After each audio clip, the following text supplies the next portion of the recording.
This West was still wild, despite wave after wave of newcomers trying to tame the untamable.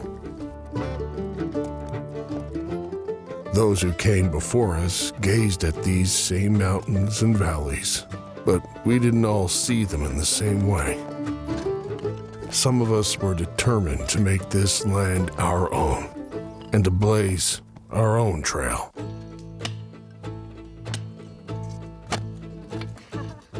Unlike the pioneers who worked this land to live, we worked to ride.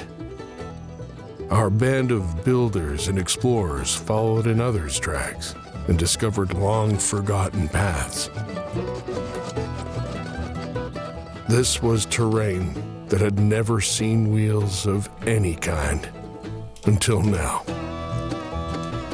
A new breed of trail rider was born. The trails were primitive and the riding was rough, but no one cared so long as we got off the roads and into the mountains. New lines in the landscape started to appear. Mountain bikers were beginning to leave their mark.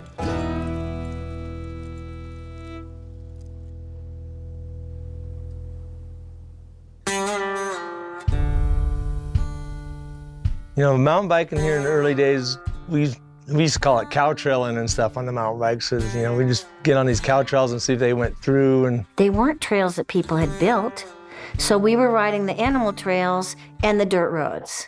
You know, I don't think it was till a little later that people actually started making trails, building trails.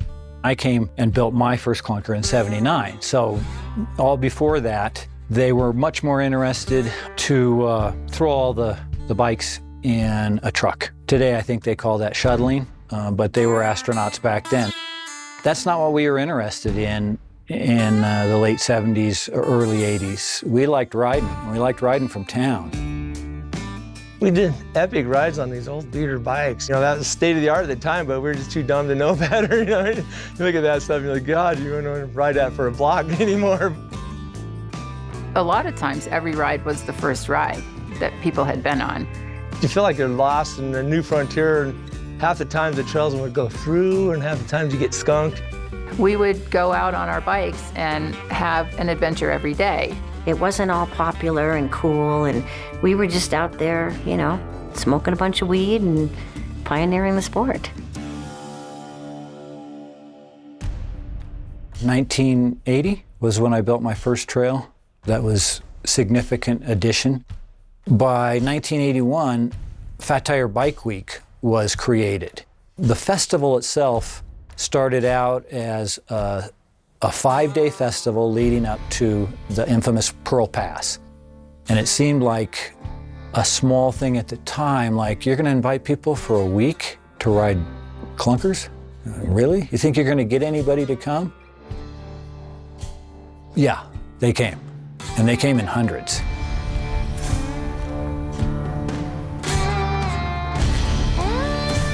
They had heard that there was this tremendous bike riding opportunity in a town that was the size of a postage stamp, and there was no law. You could drink on the streets. You know, that brings a lot of people to town.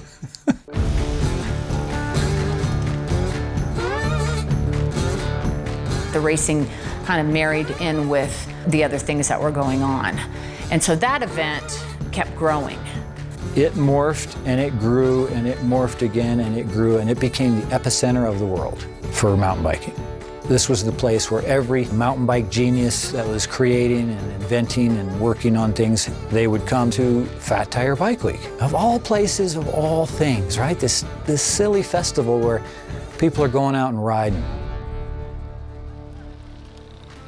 And then from there, the impetus for all these people coming created the ideas for building more and more trails where we rode predominantly single track and not much jeep road.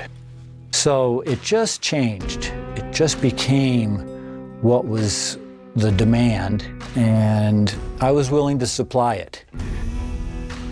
Thank God I was very quickly converted to being a drug dealer because I sold marijuana. So I had money, so I would buy the tools for the trail building stuff. I would buy supplies. You know, we were making it happen. We needed more riding. And after a while, it just became a focus of mine to want to build 360 degrees of riding from the town. What we started realizing was that the Civilian Conservation Corps during the Depression built trails all over. And they were all blazed trails, and they were on a lot of the old maps. We went full bore for summer after summer after summer, going off of the map and finding stuff. You know, stuff that just had been lost, built by the Forest Service, but had been lost for decades. Because believe me, it's all out there, and we just have to go find it. We found places that, you know, you haven't seen a lot of people in a long time back in those days, you know, and just seeing where does this gully go, and what's the scenery like up here? What's it look like on top of that peak? And back then, Hartman's didn't have the attraction that it has now because it didn't have a lot of trails. We would send people from the shop down to this area. We'd get down there, and you'd go, where am I? you're like, oh, did I take a left at that sagebrush or the fourth sagebrush? Ever the guy told me to take it, you know, the trails weren't marked. So we said, well, the first thing we need is a sign. They wouldn't even let us put a sign up. So I'm not kidding you. We put money together and went down there, cloak of darkness, and put up a sign and said, okay, we'll see what they do with this. But we need to get something if we're going to promote this county. So they started making maps of it all and signing it all. So these cow trails started turning into real trails after a while. All of a sudden, we have a great trail system, and mountain biking is on fire, and people want to come here. In less than a decade, we went from cruising around on clunkers and scratching in our first single track to riding dedicated mountain bikes on an ever-expanding network of trails. Even casual rides started to feel competitive as racing tightened its grip. The sport was barely recognizable from its outlaw origins.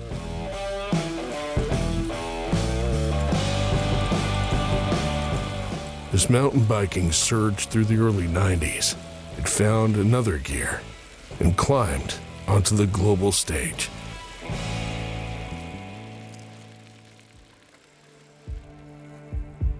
Things were changing so quickly, so quickly. It was moving real fast. Then people started training and it started to get really serious. It changed the valley.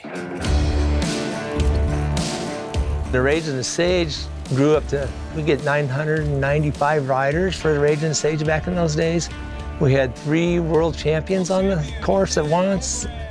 It was really fun to watch it, and there were a lot of very talented people. You just go, no, come on, that's impossible. But they got to be that kind of level of competition. It was just mind-boggling how big it really was here in Gunnison. The Rage and the Sage, in its heyday, brought all the best racers, men and women, and everybody around Colorado, and all the racers who came loved them because it was so much single track. And it wasn't, you know, a 10K loop that you do 4 times. It was a big 21-mile loop that you could do twice. So it was a pretty long race, awesome conditions, just low-key, but the best training, the best competition that you could ask for there. So that was just fun because everybody wanted to do it.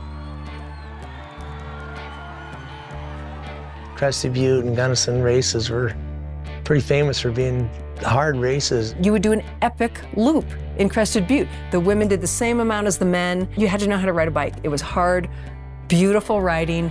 They had a criterium downtown that would just, you would be coughing, you know, for 8 hours after that because of how difficult it was. Still to this day, one of the hardest things I've ever done was that race up in Crested Butte. Everybody wanted to be there. It was always great weather. It was so welcoming. The crowds were huge because that was like the pinnacle of when, you know, biking was getting really popular and people were going, oh, let's go to Crested Butte. It was just a fun time to be involved because the energy was good. We were making good money so we could spend a little bit money on events. People started to love events. The events started to grow.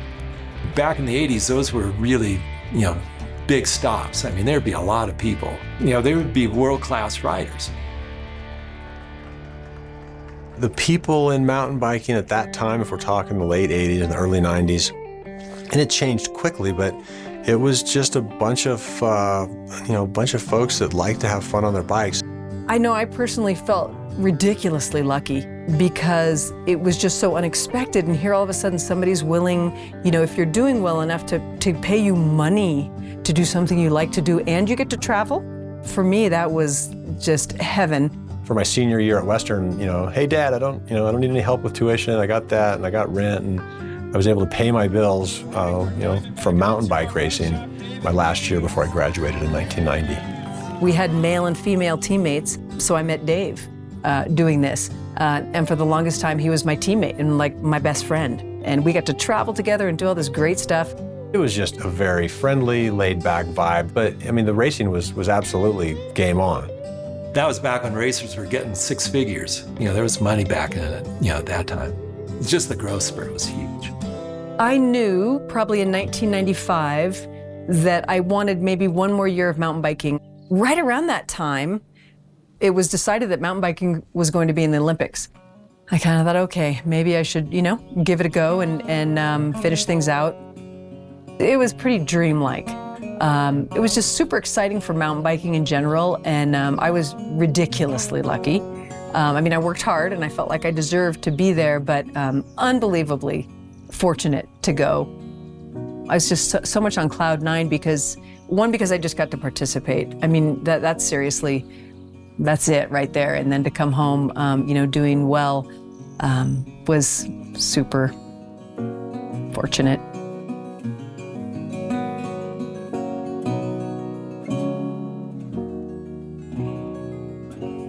I say it often that everything I have and that's important to me really came from mountain biking, and that was just a stroke of luck. It wasn't one of those kids that said I want to be a mountain bike racer when I grow up, because it didn't exist. It was a brand new thing that came along. I look back and like, God, what a bunch of knuckleheads, but it was a thrill of it all, and the love and seeing all the country. Still to this day, 40-some years later, it just makes my heart sore doing it. I love that, I really do. We had something that will never be again. We had the world to ourselves, and who could complain about something like that?